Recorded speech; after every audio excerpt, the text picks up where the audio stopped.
Hello, good morning, Hulacorn Hoopers, and welcome to my first hoop tutorial in a series of hoop tutorials that I'm hoping will continue forever.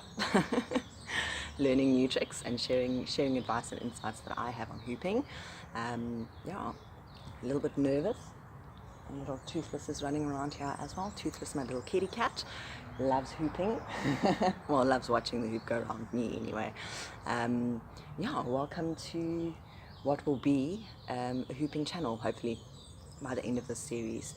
I started hooping about 2.5, going on 3 years ago now, yeah, about 2.5 years ago. And I've learned so much in my hooping journey, so I thought I'd share that with everybody. Just a disclaimer, I decided to use my very first hoop that I got from Hooplo Love. So a shout out to Sandy and Basil from Hooplo Love, who are now in Taiwan, having an awesome time.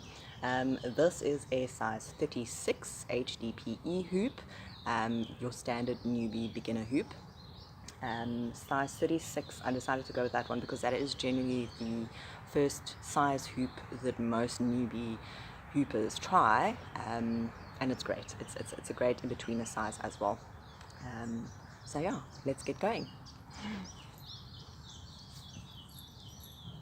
So the first thing that you want to remember with a hoop when hooping is, well, firstly, you need to find your natural hooping space, or your natural hooping flow, which is either to the right hand side or to the left hand side. Because I've been hooping for a little while, I do hoop in both directions now, but I started hooping to the right hand side. So I'm just going to recap what was covered in last week's tutorial, which was a share from Deanne Love, the first YouTube channel that I actually started following as far as tutorials go. But my actual hooping I learned from Hooplo Love. So thanks again, Sandy and Basil. So the first thing that you want to do is keep your hoop on your back. If you are starting to hoop in your right hand direction or to your left hand direction, that foot is the foot that needs to go forward. So for me, it's the right hand side, so my right hand foot goes forward and my back foot goes, or my left hand foot stands a little bit backwards. Just another disclaimer. I am hoping that these tutorials will be, not hoping, but the intention is for it to be my authentic self. So if there are any bloopers, I'm not editing anything out. It's going to go on the channel and it is what it is. So expect errors, and that's okay. So you start with your hoop touching your back. It must be touching your back.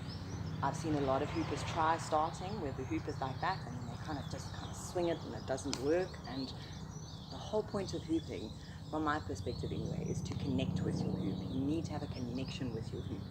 And by connection, I mean, yes, a deeper connection with the flow, but a physical connection onto your body. So start with a hoop touching your back, and don't swing it, gently push it. And it will start moving towards the direction that you've pushed it into, obviously. So standing still, just again to recap on last week's tutorial from Deanne Love, standing still is actually more difficult than moving. So you want to keep your foot one in front of the other. And yes, I'm going to have T-Rex arms for this tutorial until we move into what to do with your arms. So you want to keep your one foot forward, and you'll notice how my hips are moving. Okay, for me, an HDPE hoop is a little bit more difficult because I'm used to hooping with a Poly Pro, but for the purpose of this tutorial, I wanted to be on the level that most would be on, which is an HDPE hoop. So the trick is not to go side to side. You can see it starts to go a little bit wonky, and not to go forwards, which also goes a little bit wonky, but an angle. You want to get your hip going at an angle, kind of like a salsa dance. That's the trick to hooping. One of the many is a salsa dance. So once you get the standing still correct, and your hoop is staying up, just a trick, or if your hoop does fall, you can always just wiggle it up, back again, and then you'll find it on your waist. So the trick to moving with your hoop is to start by moving in a circle, a stationary circle.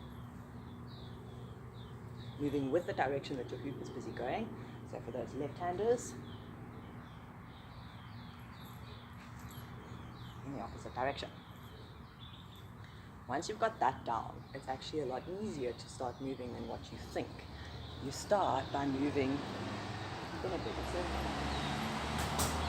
keeping your hip movement going at an angle. I want to keep saying side to side, but my side to side is like a 40-degree angle. It's not this kind of side to side. And then you can start making your circle a little bit bigger. Turn your body with your hoop so that it keeps the momentum of the hoop. Yes, you will get a little bit dizzy, but that's okay.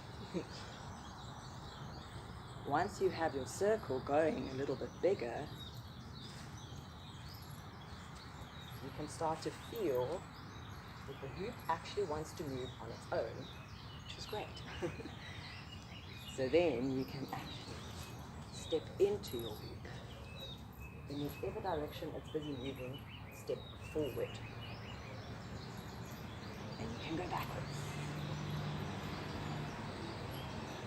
As long as you keep a connection with your hoop all the time. Don't move faster than your hoop, obviously. And don't turn slower than your hoop. That will happen. So that is moving with your hoop. I hope you have enjoyed this tutorial. I will do another one on polypros, because I know that there are a few of you who have bought polypros from me and not HDPE hoops, so that might be your first hoop. So that is an entirely different kind of hooping, which I will cover in the next tutorial. I hope that you did find this a little bit helpful.